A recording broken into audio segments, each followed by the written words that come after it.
donuts with digs. You don't like it, f*** off. See you, boy. That's it. Hi.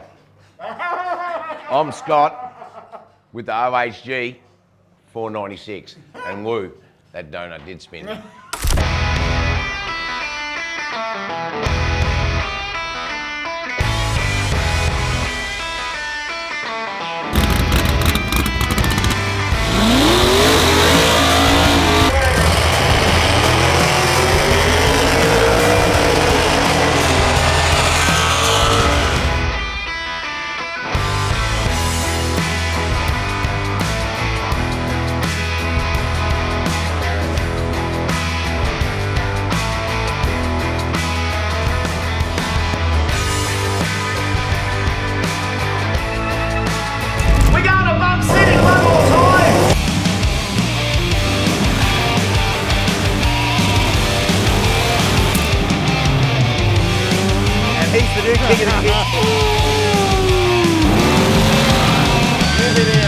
This is Radial Kenda style.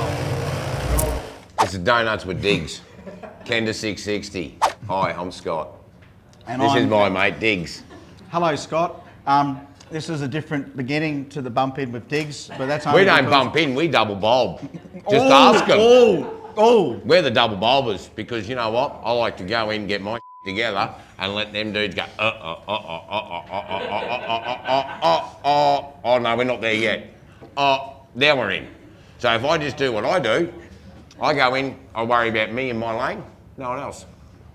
Best way to be good donuts, hey? Yeah, they are good donuts. So in order to start the interview, first of all, welcome, Scott. Okay. So I can't take over? No, that's all good what you're doing there. It's good. We'll use it the way we need to. You guys are known as the Leaf Spring Kings. I suppose, and I'll do a little bit of the intro there for you, of course. You know, we stemmed out of the old Pro Street days. Of course, that car's had a couple of evolutions from, you know, nitrous to now centrifugally supercharged.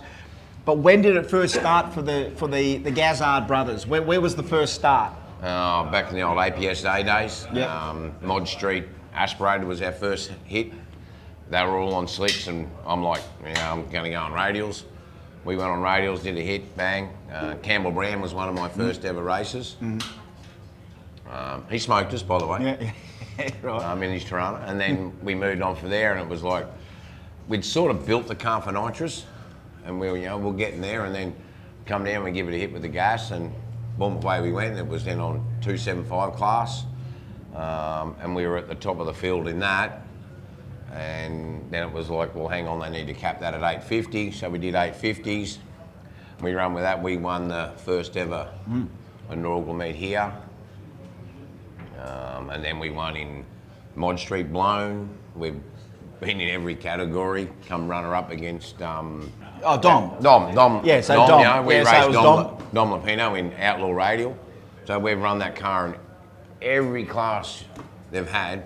We've had pretty good success with it. You know, I mean, we're kissed on the forehead by angels, but yeah, it is what it is. And now we did the 275 thing, and then one day it was like, well, Justin Wilkinson and Vic and them boys were putting the 235s on. I was like, well, we'll give that a go. You know, like we can't run with all the big dogs, so we put the 235s on, come out, and between me and Vic, it was just like they were going 5-1 and we'd go 5-2, and it was, you know, racing around and trying to see who could cool the car down quick enough to come back out to see if we could go a 4 before them. It was a chase to it, you know, the first of the 4s. Yes.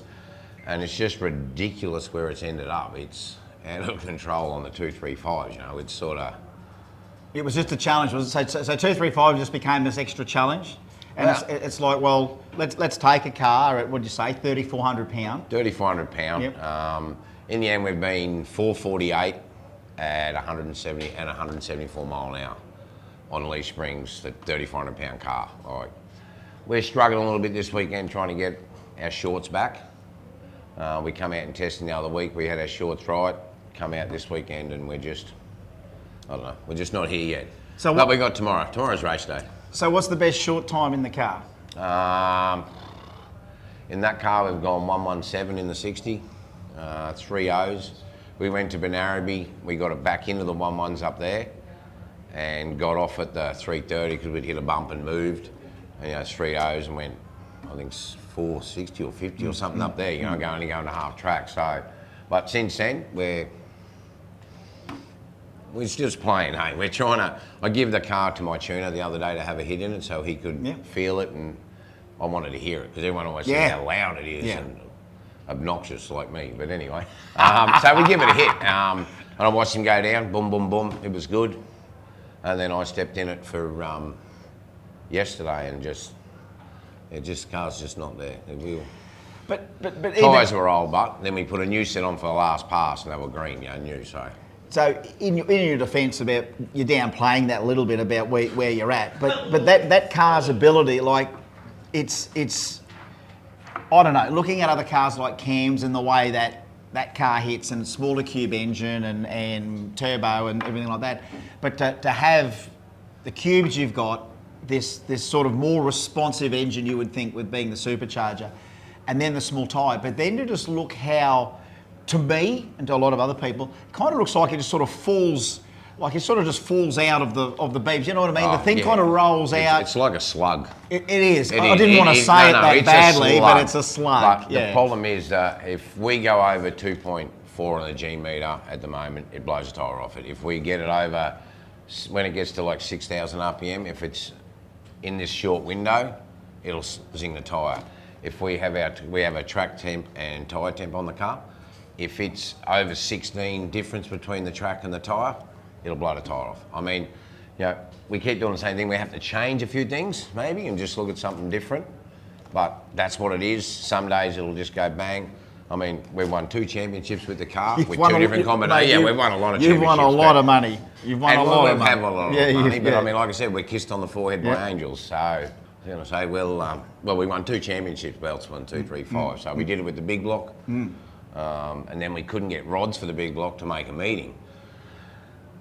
And I rang my tuner, I said, well, Kev, what do you reckon? Put a Hemi in it, you know, like Rick was selling his Hemis, man. He said, you don't like maintenance now. He said, the Hemi's no good for you. I went, oh, serious? He goes, yeah, big job fitting. I went, yeah, rightio. And next you know, Pazzo's trying to buy Rick's motor. So Pazzo puts his up for sale, and I'm sitting at the Gold Coast with the wife, and I'm like, no, she goes, stop procrastinating, just buy it. Oh, what a girl. And I'm like, you know, she goes, look, just, her actual words were, it, stop around, beep, ring up, beep, and buy the thing. Beep. Yeah. Good okay, bang, so we did that. I think the next week we flew down, boxed it, flew back, drove down, picked it up from the Brisbane. 26 days later, we had the 481X in there. It was a massive job. I was, we all look forward to it, and this is what we're talking about with some of our other competitors, about when you do take the next step with the car, whether or not it's the same car or a new car, but to know that you had given it well, it wasn't just a facelift, it was a complete re-engineering of the car in every respect. Like when you have a look at how much weight you've got over the front of that car as well, it's almost like a rolling physics lesson. That car itself is a rolling physics lesson. And then you go, well, you know what, we're not going to make it any easier. Let's put it on a 235 and make it happen. Like when that thing turned up and it's a little bit longer in the nose and it's got the, you know, it's got the centrifugal supercharger coming out the front, and like it's I love how some of these cars have, you know, sort of undertaken a metamorphosis to get to where it is. One of the questions I wanted to ask with that particular car is that it's uncanny in the ability that, from what you say, is that yes, it's a bit of a slug. Oh, it's a dead slug. But it's that 100 foot on where it's party time, and that thing, even with the pedal, as we watched in testing, even if you've just nearly knocked the tyre off it, but you grab it and you pedal it, and it's still going an 80 or a 70. Yeah, at 100. Yeah, well, last night we zinged it a little bit, and I tapped it, got back on it, and it went up 40, 74 or something at 168, 69 nearly. You know, it backdoors like a turbo car. So that's the sort of thing I'm saying that I think in the future, wherever you go ET-wise, and I know as you said you can go 40s when it's all good, but in racing when you've got it, because again, if a turbo car does exactly the same thing as that, they don't seem to be able to recover like that thing does. Like, is that more your driving, or is it just the characteristics between the turbo, I think smaller once again, cube it's turbo car? it's just a, from the nitrous days, I got a really short pedal in our car. Right. And I should just rely on the ECU to do its job, but I think I'm smarter than it. Because I'm used to using nitrous and, timers and stuff, and I can put it on the bum bar and pedal it, or zing and bang bang and re-go it. But this stuff now is so different to me. It's like, I look at it, it's got a bingo table on it. So there's bingo and there's maps of the coastline. I don't know what any of it means, but there's coastlines. A bingo table and there's and a bingo map. table. So I mean, that's what I look at when I see a tune in it. It's like, Is that right? what's that? Oh yeah, I've got no idea. Mate. It's like, don't come up to me, hey Scott, can you have a look at me tune up? Yeah, man, not a drum. We playing bingo or what? Yeah. But yeah, there's a lot more in that car. We just got to find it. We just got to make it move. And the best way to make it. And one thing we have done is we changed our injectors, so we've cleaned it up a lot there. So that's why we're back now into the 1.1s. We put some fuel techs in it, and they're really good. I've just got to be up on my maintenance. That's like I said before about the Hemi. I am hopeless with maintenance. I'm too busy doing anyone else's shit. And then it's a week out from racing. It's like, well, you got to take the week off to get your out of the trailer. I mean, it's that bad. We rebuilt the blower in the trailer. So maintenance is one thing. Now look, you've got a reputation. How much of what you've been able to achieve with that car on track affected the business of the suspension kit?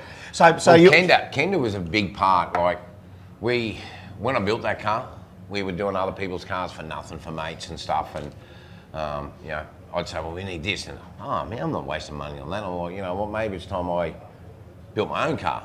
So that car started out as a parts car. I had a ute, we're going to do that, and then the guy cut the floor out of it, and it was like, no, it's rooted rusty, okay.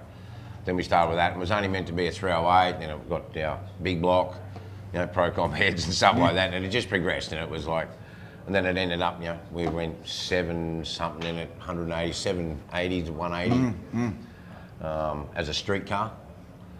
Didn't drive much on the street because I didn't have much of a license, but it's progressed. But getting back to the thing with the business, somebody asked me one day, "Oh, do you sell that?" And I'm like, because I'm a pretty good telemarketer, I've just gone, you know what? Yeah, we do. Yeah.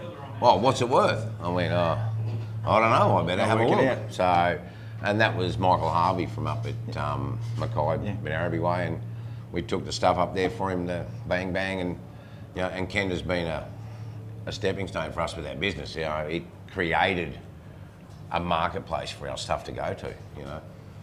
But you've now also exported and everything. We've done stuff overseas, New Zealand, America, but it's not, it's not that big a deal. It's most of the stuff is local or interstate. We don't do a lot of local stuff in town.